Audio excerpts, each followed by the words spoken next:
Well, hello, dear ones, and greetings.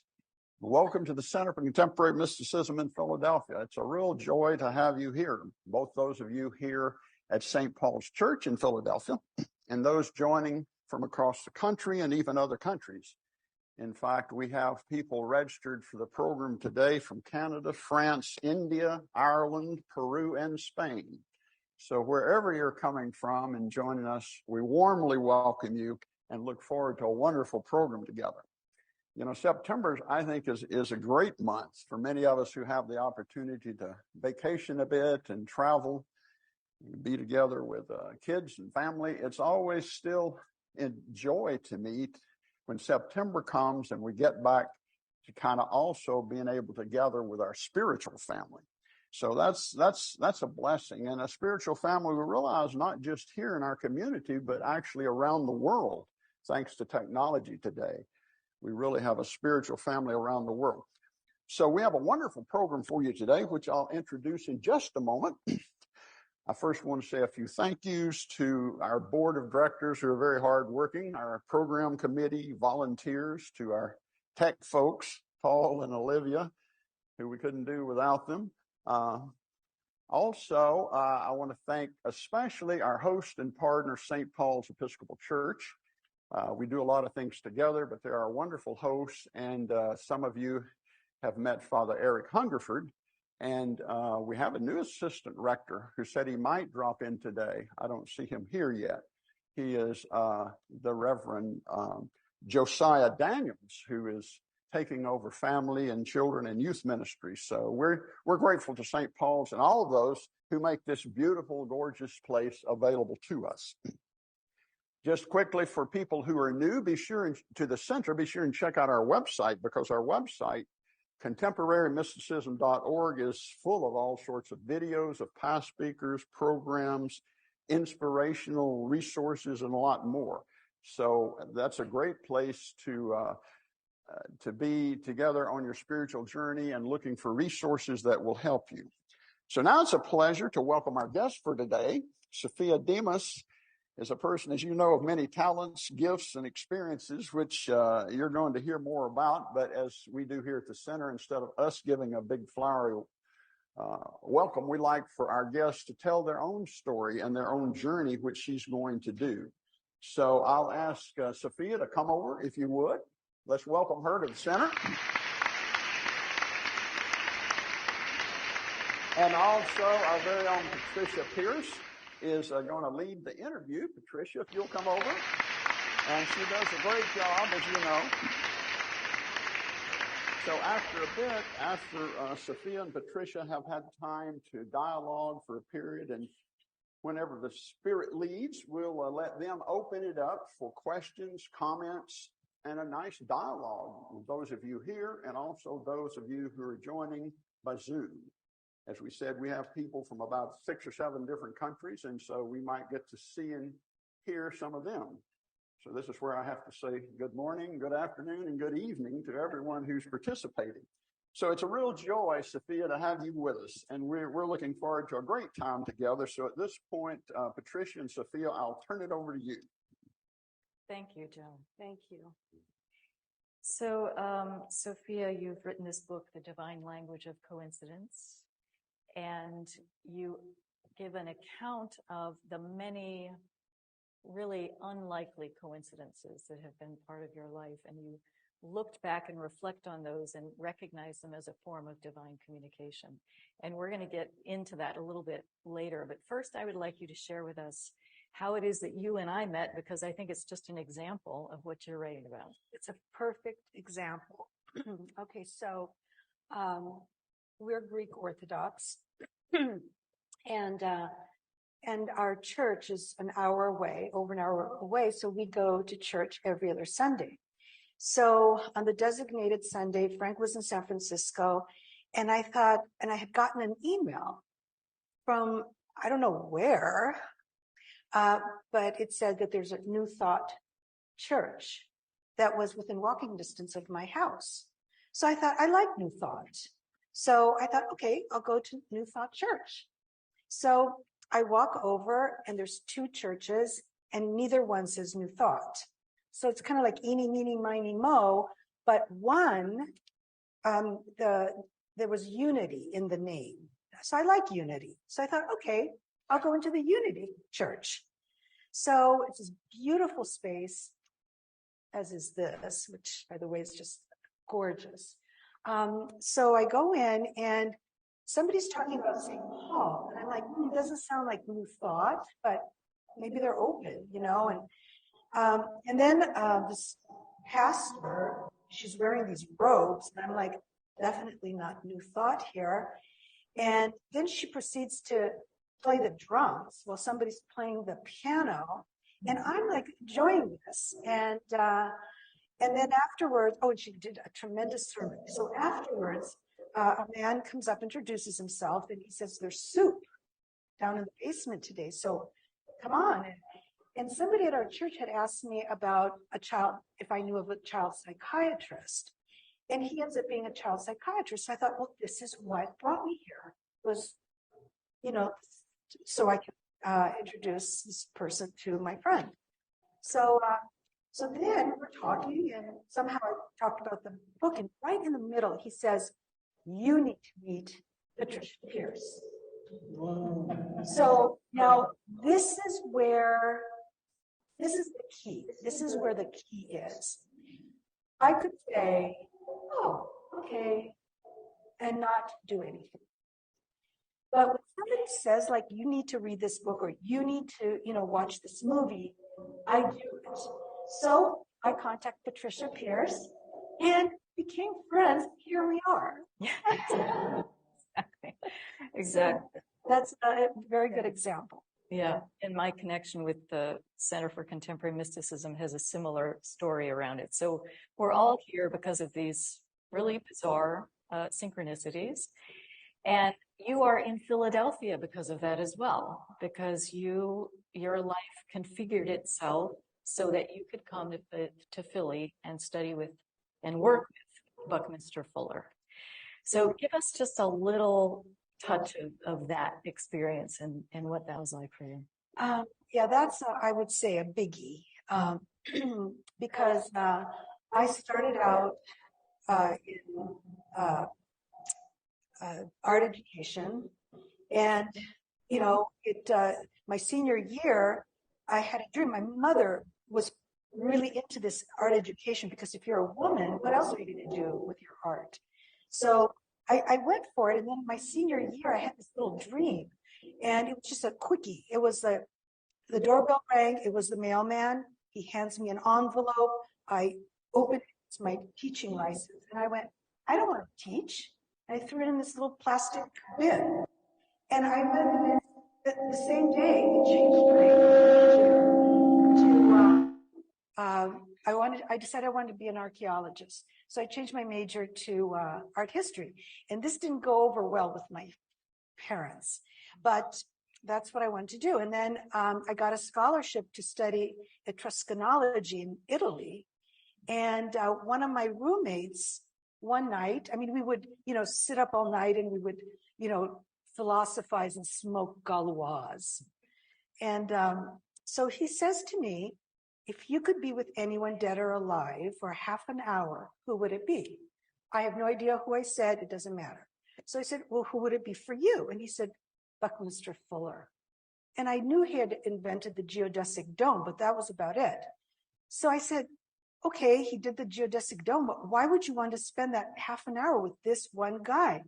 And he gets up and he brings me this thin little book. It was a 39-page poem called No Secondhand God. I read this book. I am enthralled. He becomes my idol, my hero. And I decided I was going to now go into architecture, which really, my father actually cut me off for 6 months until I proved myself financially. So So a friend of mine who was a president of the student union of the University of Oregon comes over, and he knew my passion here. And he said, guess who's coming to lecture on Tuesday? I said, Buckminster Fuller. He goes, would you like to accompany me to the Portland airport to pick him and his wife up? because people were offering him $100 bills. And that was it. And it snowed. So instead of 2 hours, it took 4 hours. And it just clicked. And we had a correspondence.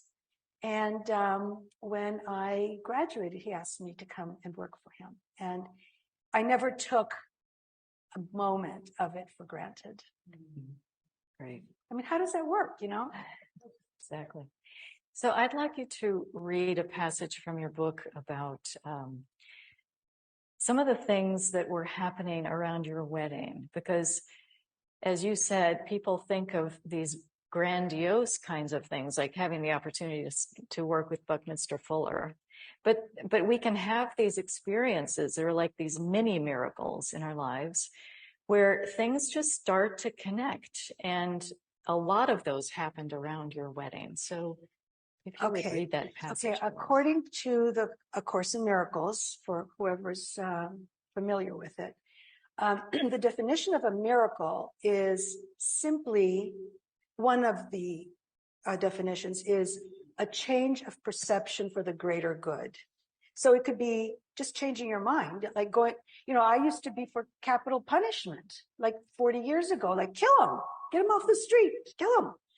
Now I couldn't even if something happened to someone close to me, I could never do that. So that's a little miracle, So so one miracle, there's healings, there's a spontaneous healing in here. And so some people would say, well, that's a miracle, but maybe this isn't a miracle. But in my book, as they say, these are miracles. And again, it's taking a coincidence and taking action on it. So I'm going to read two little stories, and I would like to do a show of hands of which one you think is weirder. Okay. Okay, so Frank and I decided we were going to get married on 4th of July, and the wedding was October 4th. So that's 3 months. And I wanted a really nice, fun wedding. And at the time that the finances were a little tight, and of course, all the wonderful venues in Philadelphia are taken. So, we were trying our best. Okay. So in addition, it quickly became apparent that the amount of time and money we budgeted to pull off the kind of wedding we wanted was somewhat naive. The church was available, but many of the charming old Philadelphia reception venues had been reserved for months, as were caterers, photographers, and bands. I couldn't believe how expensive everything was. Undeterred, we began thinking outside the box. The right lighting, fabric, and flowers would make even an empty warehouse look beautiful. Who needed a photographer anyway? By placing instant cameras on the tables, the guests could take candid shots. The College of Physicians called to say that a function scheduled for October 4th had been canceled and that the ballroom in the historic Beaux-Arts building was available. The building also housed the Mutter Museum, which offered one of the country's finest collections of medical history. An extra fee would allow guests to roam the exhibits, which included a tumor display, preserved mutated human fetal specimen, and the body of the soap lady whose fat had turned her corpse into soap. Though beyond our budget, Frank and I, desperate at this point, were seriously considering it. My friend Barbara, a sought-after event planner, urged me to procure it. I'll help you put this thing together, she offered. It'll be my wedding present. My friend Ed will oversee the food. He works with a fabulous chef who will do it for a reasonable price. At the time, I had no idea how significant Barbara's help would be. Just after Barbara's generous offer and before sending off a check to the College of Physicians, an auspicious coincidence gave new meaning to synchronicity. I dialed my friend Anne at her art studio, and a man answered. When I asked to whom I was speaking, the man asked me, surprised, Sophia, it's Jerry. You called me. I just got out of the shower and am late for a meeting. Can I call you back this afternoon? Befuddled, but recognizing that the voice belonged to a social acquaintance, I pressed him. Jerry, I called the wrong number and got you. This is crazy. You have to call me back, he promised. Jerry called later that afternoon. As a real estate developer and fixture on the Philadelphia social scene, he had purchased the Barclay Hotel in foreclosure for a phenomenally low price. Right on Rittenhouse Square, the Barclay had at one time been one of America's most prestigious hotels, where practically every visiting celebrity stayed. We both marveled at how extraordinary it was that we were on the phone as a result of a misdial. Chit-chatting, I told him that Fran and I were getting married, and the ballroom at the College of Physicians had fortuitously become available. Forget it, he said dismissively. You can have the ballroom at the Barclay. It'll be my wedding present, as long as I can come with my girlfriend and you have the chandeliers cleaned. What? I said after finding my voice. Of course you can come, and those chandeliers will sparkle if I have to swing from them myself with a bottle of Windex. Jerry went on to throw in a 2-night stay in the yet-to-be-updated presidential suite where President John Kennedy and Jackie had stayed. Wow, thank you, Jerry, was all I could muster. Wait, Jerry, what is your phone number? The number he gave me was the same as Anne's, except for the last digit. We made plans to see the ballroom the following day. Okay, so that's the first story. It was beautiful. An additional set of incredible coincidences brought about another wedding highlight. The winter before, I had received a voicemail message from a woman who identified herself as Lisa Marie to inform me that she had found my Oregon driver's license in Rittenhouse Square. She had tracked me down at my Philadelphia address and wanted to know the best way to return the car, adding that she lived very close by. I hated carrying a handbag while maneuvering in snow and ice, and often stuffed money, keys, and credit cards in my coat pockets. Sure enough, my driver's license was missing. I returned the call and left a message to thank her and ask her to drop it off in my mail slot. Later, I found an envelope on the vestibule floor with my license, along with a lovely note about how she and her boyfriend love Oregon so much that they visit every year. 2 weeks after accidentally dialing Jerry, I answered the phone and a woman asked for me. Speaking, "Hi, this is Lisa Marie. I'm the one who found your driver's license some months ago." She spoke in questions. "I know this will sound really strange, but I just found your ATM card."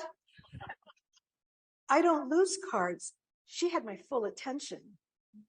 "No way," I replied, amazed, as I furiously tried to wrap my head around the odds of the same person finding 2 of my lost items. "Where?" "At the ATM at 18th and Spruce," she went on haltingly. "When the screen said, 'Do you want another transaction?' I hit no. And the card that came out had your name on it." I was in shock. "Not as shocked as I am. Lisa Marie, we have to meet." She said that she would come the next afternoon. I answered the doorbell to find a lovely young woman with sky blue eyes and pixie cut blonde hair. "Come in. This is so unbelievable," I exclaimed. I brought out tea and cookies while she gushed about Eastern Oregon, the drier part of the state. I gave her a beautifully packaged soap handmade in Oregon. Clutching it to her chest, she thanked me. She said that she was a violinist who had studied at the venerable Curtis School of Music. We talked about coincidences and fate as if we had known each other for years.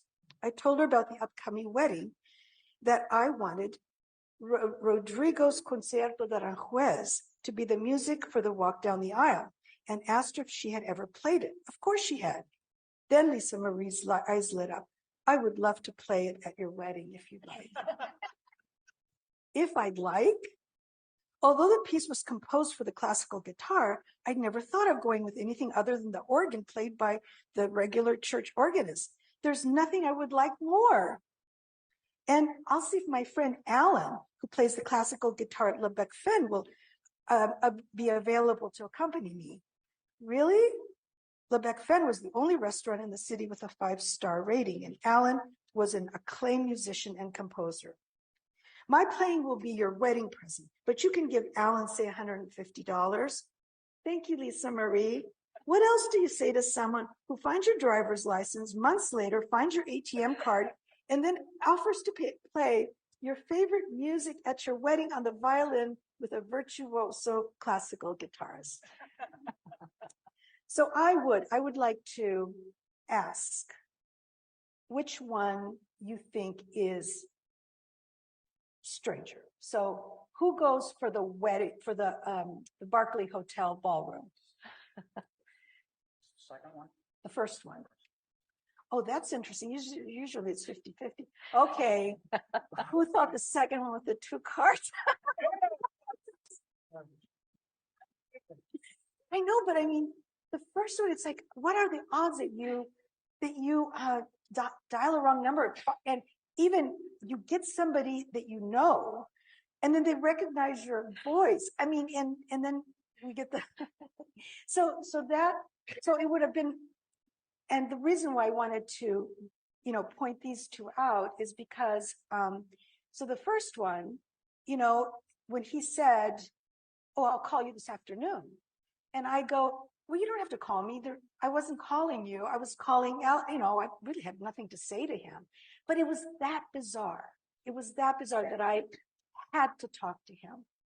And then the second one, I could have easily said, "Wow, what a coincidence. Just put it in the slot like you did the last one." But I had to meet her. So that is the key. Yeah.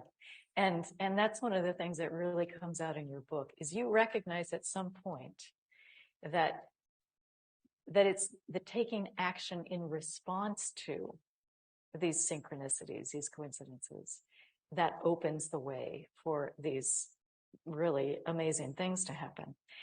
Was there a point at which you realized that was part of the equation, or is that just something that you naturally did? Okay, it all started, I would say, when I was 19. And I was going through two issues of like existential angst, probably like every other 19-year-old. But I found these two issues to be unsolvable. I just couldn't, I didn't know how this was going to work out. And so through one of the issues was, like I had been going with my mother's philosophy about, being a virgin until you're married. And then this just wasn't working for me anymore. And I really, one of the things is that I did not want to get married. I wanted my career to take over. I didn't want kids. But see, the universe has other plans. But, and I did not want to write a book. So it was, because I remember thinking, well, what if I don't get married? I don't want to die a virgin. I just don't. So I met a man. I was 19, he was 27, and he was getting his PhD in universal theory or physics or something. And he was an intellectual, and I was a party girl. But this intense attraction. So within a 4-month period, it was this man and a dream that solved my two issues. And so when I had the dream, the dream started out that I was on stage with a wedding dress. There's no groom, but there I am with my bridal attire. And I was just thinking how wonderful it was to have all these people come to this. And the dream ended by I'm wearing the same bridal attire, but I'm laying in a coffin. So I freak out. It was 1:30 in the morning, and I thought this was announcing my soon-to-be death. And I walked over to this man's house at 1:30 in the morning. There was a rapist that had ended up raping 33 women in 30 days. And I didn't care. I go over, he was still up doing his thing. And I told him that, I was freaking out about it. And he said to me, well, first of all, he read me poems. Well, they were these beautiful poems that he wrote about me. But he said to that, no, this has nothing to do with your physical death. He said, a part of you that is no longer necessary has died, and that makes room for the new. And after the 4 months, I mean, it just dissipated because I could only talk about philosophy for so long, you know, and it was within 4 months that my 2 issues were completely solved, and I was transformed. I grew up. Mm-hmm.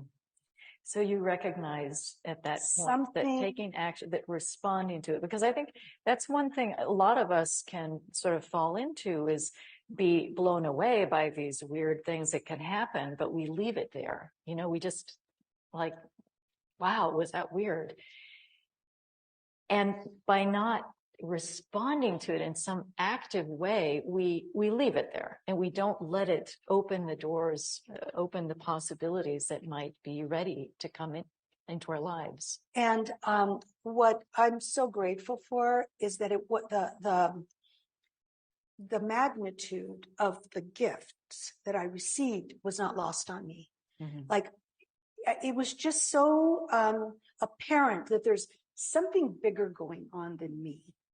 And that was like, I mean, yes, I you know, my mother would, you know, little Jesus and little Virgin Mary and all that. But it was the first time that I felt that something bigger than me knew better than what was best for me. And that's how I've lived my life, really, you know. So you opened to that, and you followed the guidance, and you took your part in that. And then the next thing happened, and it was like, oh, wow, you know, but I never shied away from diving in. Yeah. Yeah. So your book is full of accounts like this, and a lot of people tell you, well, these things would only ever happen to you, Sophia. What do you say to that? Well, that annoyed me. Okay. It kind of annoyed me because, you know, I'm like, of course these things happen to everybody, you know, like, I'm not a guru. I'm certainly not a saint, you know, but, it just was like, what are they talking about? You know, of course these things happen to everyone. Well, 11 years ago, and I did not want to write a book. So I did not want to get married. I did not want to have children. I did not want to write a book. And that all the universe, the divine intelligence, knew about because I am absolutely convinced 100% that divine intelligence wants us to be happy. And throws these coincidences to nudge us that, well, maybe you can go this way. So I was very successful anti-marriage until I was 45. 11 years ago, one of my mentors, Father Stephen, these stories are all in the book. Through him, I met this young woman who had just turned 19. Father Stephen is the closest thing to Jesus Christ. He's not only a priest, but he opened up all the covenant houses around the area and New York. And anyway, he had told me about this girl from Istanbul. And anyway, it's a whole story, but she had ended up at the shelter, and Frank and I adopted her. So I have a kid who's now 30, and she's living in Greece with her architect husband and working on her third master's. And then again, 15 years ago, a medium. And the story is bizarre, how I had no interest in meeting with a medium, but there it was. And she told me I was going to write a book. And I argued with her. I said, that's not in the cards. And she's this world-renowned medium. I said, sorry, it's not in the cards. I said, I have nothing to write about. And 2, I'm a people person. So, you know, I'm not going to sequester myself and write a book. And she just very poised. When I finished, she said, word for word, she said, Spirit says, when she's ready, there are many spirits here to help her and many hands on earth. And that's how it went down. And so 11 years ago, my 60th birthday was big. So I reconnected with somebody from my childhood. And I told her my latest miracle. And she said, oh, gee, Sophia, these things only happen to you. And something clicked.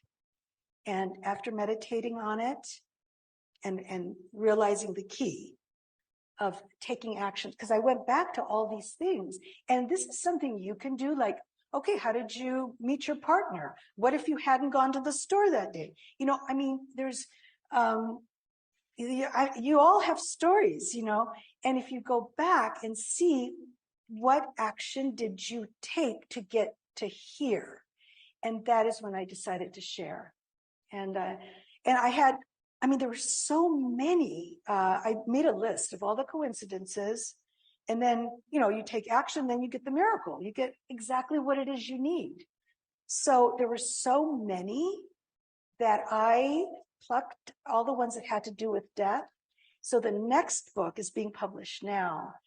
And that I'm really excited about it because, you know, it just got edited and I reread it. And I honestly, I can't believe these things really happen. So 7 chapters are my experiences and 3 are friends of mine. And I can't tell which one is more bizarre. So, you know, it was, you know, I listened to that particular, oh, it only happens to you. That one clicked. And that's when you knew you wanted to share so that other people could start paying attention in their own lives and noticing that these things do happen. And I remember, you know, and I have a very strong will. Like when I make a decision, you know, I don't want to get married, and then there's my relationship with Frank. So we'll leave them something so they have to read the book. Yes. So when I was in grade school, you know, we were giving book reports, we'd end with, and if you want to know the ending, you have to read the book. So, but there's plenty of stories in your book. And what I would like to bring out now is that you also talk about this in the book, that it's not only action, but it's also intention and feeling and faith. Would you speak to that combination? Yes. So, okay, so there's a divine intelligence that knows better than you what will bring you happiness. And so I feel that the way this divine intelligence, God, I use the word God. Some people don't want that word, but I use God a lot. And so I feel like the communication is through these coincidences and your intuition. It's that gut. And so when you have that feeling that I'm going to do this, and then something happens that you didn't expect, but it's exactly what you need, then you start trusting this gut. And I feel like it's like the Holy Spirit that's communicating. And so then you follow it, and your gut will tell you to take action or not. And I also feel that obstacles are very, very important. And I would say the main one that where you go against, when you go against this divine intelligence, and that had to do with our honeymoon, that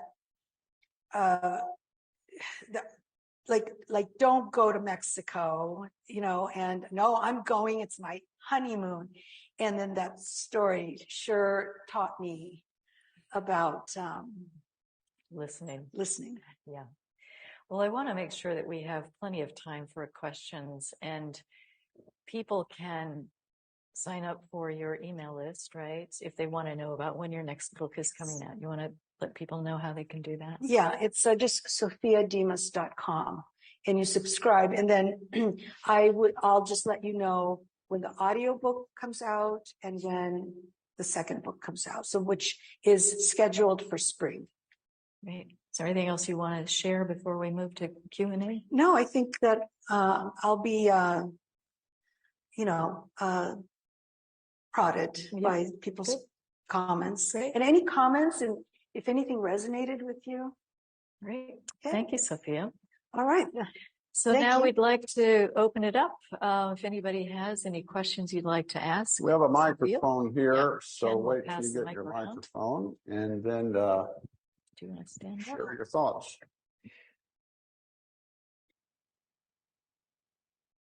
Sophia, one of the things I would love to know, many of us who have been drawn to CCM and to the spiritual sharing circle have had an evolution in which we maybe had experiences related to what you've described, but we kind of thought maybe we made them up. Or maybe we imagined, we had trouble trusting. We second guessed ourselves, looked over our own shoulders. And then as we hear more and more people sharing similar stories, we develop a deeper trust in ourselves. Did you have any process, or did you just go straight to trusting yourself? Well, it was, like I said from the beginning, that I was a transformed person by these, this man in the dream. And then, then I would make a mistake, and it's like, oh, I should have done that. And the evolution just happened, more and more. And the other thing, the book is, because it's a memoir, it's basically chronological, but I have two chapters, one called Please, which is on prayer, and the other one is Thank You, on gratitude. And the miracles in those chapters are more thematic, but I would say that when I would find myself saying thank you, I say thank you all day long. I can honestly say I am sublimely happy. And I think, this is what the universe wanted for me. And here I have a husband, a kid, and a book, and so yeah, it keeps on happening. The book is not meant to convince anyone of, these are the prayers you need to, say, but it's just, this is what worked for me. And also, and it was interesting because when I first started writing, I felt this urge to study quantum mechanics. And it wasn't, because my faith is unshakable. It wasn't about faith, but I was just curious how these external things can happen here on planet Earth. And and it helped, it helped. But then, you have these popular physicists, saying, oh, very, very soon we're going to be able to bilocate and time travel, and what is it? The cloak of, you can dematerialize and rematerialize. And I'm like, wait a second, the yogis have been doing this for thousands of years, And I had heard rumors that these Greek Orthodox monks did this kind of bilocation thing in Mount Athos in Greece, and these Russian Orthodox monks off the coast of Alaska. And I tried researching, couldn't find, just hearsay. And just when I gave up, I met Mother Ameliani, and her story of she's become a very good friend.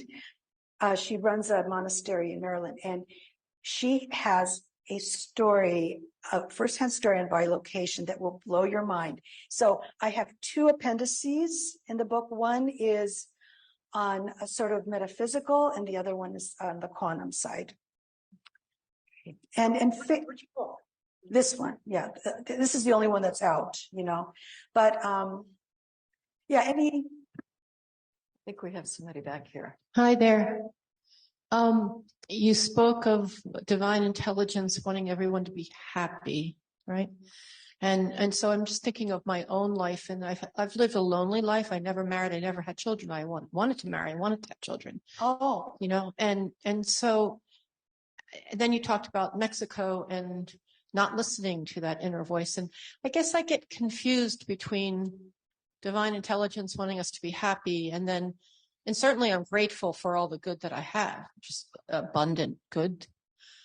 But how do you go with what you don't have? I guess it's a confusing question, but I don't know if you could answer it for me. well, Because I was drawn to hear you today. I'm sorry? I was drawn to hear you today. Oh, I see. Okay. Well, see, happiness is a process. Okay. It's a process. What made me happy 40 years ago does not make me happy today. So I started being quite materialistic, and, I love beautiful things. Don't get me wrong, but, I went through 3 careers, and, it started out like with architecture. When I was in architecture school, all I wanted to do was design the beautiful building. But then working with Buckminster Fuller, there was another side to shelter and people who don't have it, and helping people. And then my last stint was designing biotechnology laboratories as far away from beauty as you can get. And so I started my fashion business, my fashion couture business. And I just wanted to design beautiful dresses, but that became boring. You put on a burlap sack on a beautiful woman, she's still beautiful, So it was the large woman, the pregnant woman that got me kind of on the map, put me on the maternity that we would rent. And it was a problem solving, it was like, and so then the next stop was going back and getting my master's in counseling psychology when I was 50. And now I was helping, I designed a program to help increase self-esteem in incarcerated women. And then, so I derived a lot of fulfillment and satisfaction, helping other people than, creating beautiful stuff. So it's a process.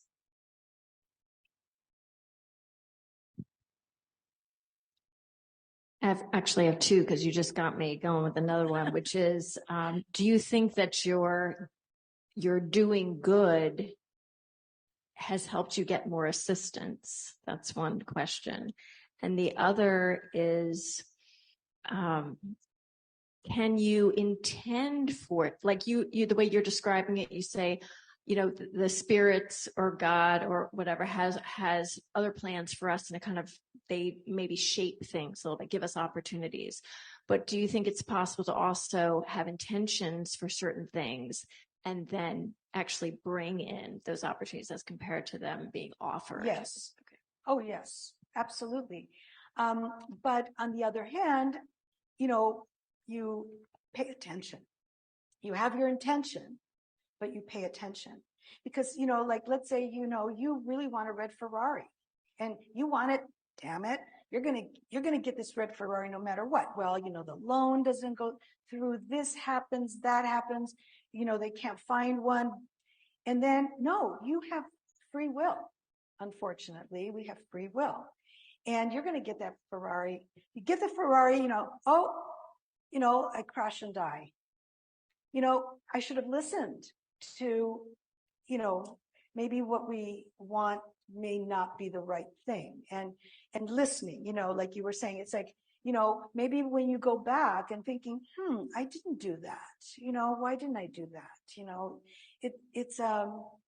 we're all on the same journey, really.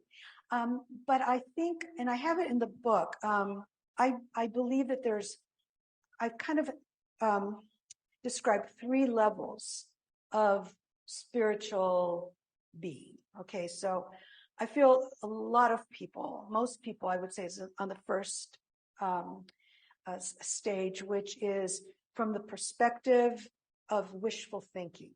So you're wishing for something, the coincidence happens. You go, oh, what a great coincidence. Don't take action. Continue wishing. This thing happens. You continue wishing and you lament, oh, nothing happened, So the next stage, I feel, is from the perspective of hope. Now you know that if you take action, something will happen. So you take action and hope something, will come your way that is beneficial.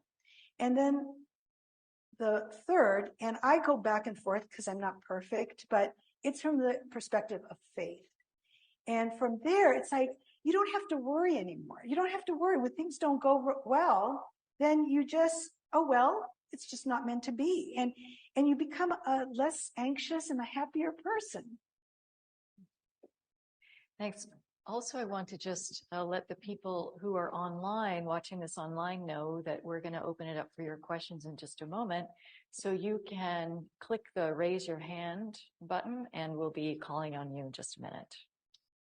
Yes, I was going to add to that, Patricia, for those online, keep in mind, you do have to click a raise your hand, and it looks like we have a couple of people there that we could maybe go to 1 or 2 of those, and then we can come back for more questions here. So it looks like we have a question from Janet. And Janet, you will need to click the Join the Panelist button. You should see coming up a Join the Panelist button. And if you click on that, you will be able to come on and ask a question. So we'll wait for you to do that. And then when you click the Join the Panelist button, you will also need to click the turn on your video.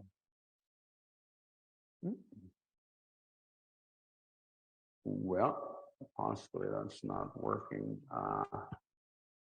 What about, let's look at Natalie. So you want us to hope? Let's go to another question here while we're getting someone else online. Hello, is that okay? Can you hear me okay? Okay, when I saw that you were coming here and you're going to be talking about coincidences, it rang a bell. It rang a bell so much that I wrote a blog post dealing with coincidence that I didn't know was a coincidence. I was the first one in my family to go to college. My mother was the first one who graduated from high school. My father, from Greece, never went beyond the 6th grade, and he came to America when he was 15 years old. So there I was, 1971, in a place called Vietnam. I was a first lieutenant in charge of a combat infantry platoon. At the time, I was in charge of a mortar platoon. I was in a bunker, and I was about to apply for higher education. But before that, I had somehow gotten a copy of Plato's book on the Republic, but the chapter 7 dealt with the cave, the allegory of the cave, which dealt with reality and how we see things one way, but we should maybe try to be open to something else. I wrote about it, and basically, here's what Wikipedia said. What Plato was saying was the effect of education and the lack of it on our nature is what the cave allegory was all about. I then applied to go to the Community College of Delaware County. They accepted me. I went there. I got my associate's degree. Then I went to the University of Temple, and I got my bachelor's degree. I had something left over in the GI Bill, so, hey, why not get a master's degree in history? The year is 1976. Bicentennial, cool. And then each step was another step in the educational process. And looking back, I'm thinking, you know, that's exactly what Plato wanted me to do when I picked up that book. It was no coincidence. Of course, then I went and became one of those Jewish doctor types, going to law school and practiced for 20 years as a public defender in Philadelphia. But it started with the synchronicity, or whatever term you want to use, of a guide in Vietnam, of all places, to come back home. Mm-hmm. Anyway, I just want to share that with you. Thanks for sharing for that. Let's see if Natalie can join us. Natalie, we're going to see if we can add the spotlight. There is Natalie, and why don't you ask your question? You spoke of A Course in Miracles and the fact that there's a change in perception, and I'm wondering what role that is playing in your life, because that's been mentioned to me a number of times, A Course in Miracles, but I never really pursued it. And I'm just wondering, could you say a little more about that? So a change of perception is it's the aha moment. It's like, oh, I gave the example of, being for capital punishment and going through an evolution where I'm completely against, capital punishment. And it's finding things that are ordinary and seeing it a different way. And I'll give one example. Now, the book thing, that has been a pattern in my life, like finding the right book at the right time.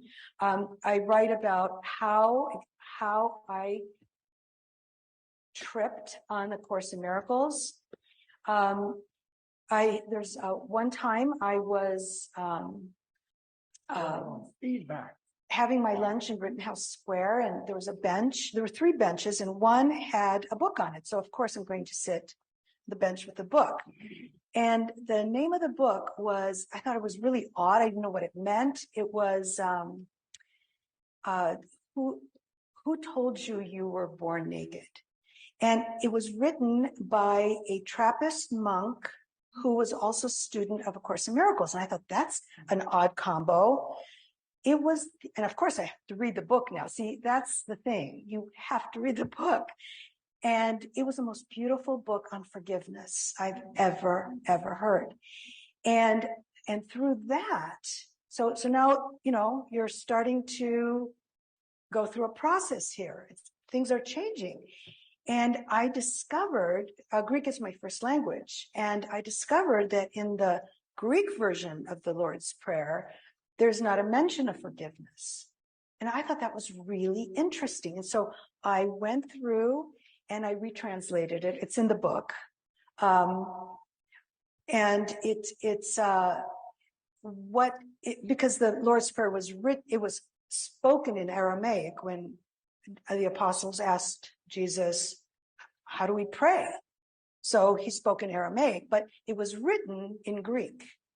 So I found 2 definitions or versions that were now back to English from Aramaic. And one, it was so convoluted, I didn't know what it was talking about. But the other one was very, very close to the Greek. And when it comes to the forgiveness, and so in the English it's forgive us our trespasses as we forgive. So in the Greek it's free us from our sins, like free us as we forgive those who sin against us. So what you're doing is you're lifting guilt. Guilt is such a waste of time, and this way you lift. It's a whole other way of looking at it, and that's it's just this process. Thank you for the question. So always ask. Well, that's one of the things I'm here for today, because I decided I have asked, and it may not have been a full heart-mind combination, although I felt it was. So I said that I was going to come here today in this church with someone who's done it and ask for it in front of all of you. Okay, so okay, you're going to get it. Okay, you're going to get it because you took action, and you did, and and you keep asking, and it comes like, you wake up. I get a lot of readouts in the morning, kind of like, okay, that's what I'm going to do, So yeah, you're on your way. Thank you. So we are back online, and we have someone we're going to try to. Let's see if we can get Marceline. She's had her hand up for a while. Marceline, could you click the join the panelist button and then turn on your video and unmute? And we would love to hear your question. Okay. Hello. Now, could you hang on just a moment? There you go. Where are you calling from, Marceline? I'm calling from Northern California. Okay, wonderful. Well, Michael. With Sophia. Yeah, so thank you, first of all, for this space. I'm really grateful for this space. I found out about this space when I attended a call with Shalane Harkin, the mystic poet that was at your place. It must have been a couple of months ago. And I was really, because I grew up in the Catholic faith, and I was really happy to find, this place and this space. And I've been in touch, getting all the emails about the events, and I'm really so grateful for this space. Thank you. The question I had was related to, is there always are there any practices that you do where you stay completely kind of course, we have to be in the flow to even be able to recognize these coincidences or these synchronicities to take action. But are there any practices that you do to stay in that awareness? And also, as a secondary question, is there always a confirmation when some sort of a confirmation when you recognize these synchronicities in your experience? Okay, I'm going to address the camera here. Well, thank you. I don't have any formal practices. Now, a lot of people do meditation. I just ask. I find myself having communication, and then finding the answer. Okay. Oh, I'm going to one example of communicating with whatever's out there. So I went to Oregon to take care of my mother for 10 months until she died. And so one morning I woke up and I was just bathed in gratitude. And it's gratitude, asking, please, thank you, and I'm just finding myself just thinking how lucky I am that I don't have any starving children to worry about, that all my friends in Portland, Oregon were just so supportive, and I'm so thankful for these friends. And then, thankful for the support of my husband, just this endless support, and my friends in Philadelphia, and I'm thanking, and all of a sudden, I think of my brother. And my brother, who's not the smartest, star in the sky here, had been behaving in dubious ways with finances. And I just went, oh, why is he in my life? And I went, God, it's like he's like a fly that fell in my soup and ruined my soup. So why is he in my life? And I heard, and it's happened like 3 or 4 times where I don't actually hear a human voice, but I understand it as if it's a human voice. And it was so calm. And it said, Sophia, you need him in your life. How would you get to the next level without his help? You need him to benefit. And I ended up, we didn't speak for many years, and I ended up forgiving him. And I think we have as a good relationship as I could with him. And it was so true. It was so true. It was really negative. It was a negative thing, but that voice told the truth. So that was, so that's my practice, and the confirmation. Yes, it's having even another miracle or coincidence to confirm, or actually it's when you take the action and you see that you got exactly something maybe that you didn't even think, but it's bringing you something different that you thought, and it fulfills you. And then it's a confirmation that, that either it turned out the way you wanted, or you got a better gift. Well, thank you. Try one more online. We have Janet, who's not able for some reason to get on her video. Janet, are you able to hear us? And can you ask your question even though you don't turn on your video? Let's see if she can come on.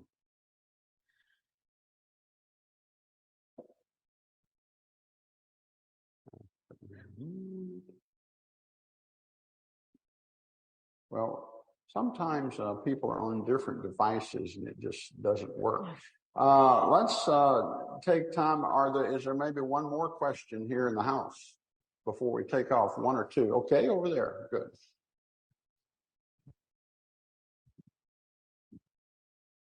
Hi, I'm Joy Lynn. I have more of a statement than a question. I too am taking care of my dad, and he has Alzheimer's.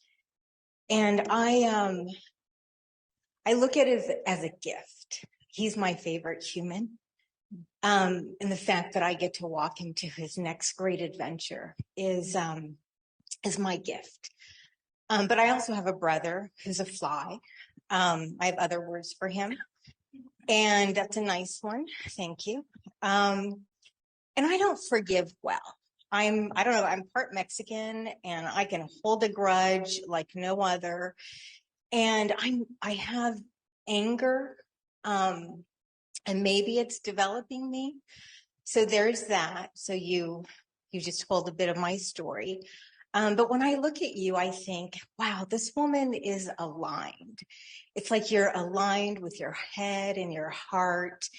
And I also see like you're living in flow, like this beautiful flow. So even if there's rocks or obstacles, you just know how to flow around that. And I thought about like the idea of miracles and coincidences. And what if we live life every day looking for those miracles? So instead of just writing what our gratitudes are, what we're grateful for every day, also finding the daily miracles. Because I think miracles, if we see miracles, maybe that gives us more miracles, just like gratitude gives us joy. So it was more of a comment of everything I'm experiencing with you today. So thank you. Well, thank you for that. Yes, I too have thought that time with my mother was holy. It's a holy time. And I'm so happy to hear that you see it as a gift as well while you're there. I mean, you are going to feel that after he makes this transition, you are going to feel that this is the biggest gift you were ever given. I feel that. Oh, I'm so happy to hear that. Well, thank you so much, Sophia. Oh, it was my pleasure. And Patricia. Let's give a round of applause. Thank you. Before we take off, I want to have just a moment to remind you, in 3 weeks is our next program. We're going to have a speaker, Peter Panagore, who's not only a global best-selling author, a UCC minister, but twice in his life has had profound near-death experiences. One in 1980, and then literally 35 years later, in 2015, he had another one. And it so profoundly changed his life that it took him on a whole new, different spiritual path. He thinks of himself today as a closet mystic, which I think many of us do. So mark your calendar, 3 weeks from today. That will be an interview again with Patricia and on our program. And we want to thank you again, Sophia, so much for sharing your time with us and your beautiful journey and all your experiences, and for Patricia, all that you bring out. So again, we will say goodbye for now. We will spend some time with Sophia, look at her books. If you would like one signed, you can. And until we meet again, stay safe, be well, and remember, you are perfect just as you are. Namaste.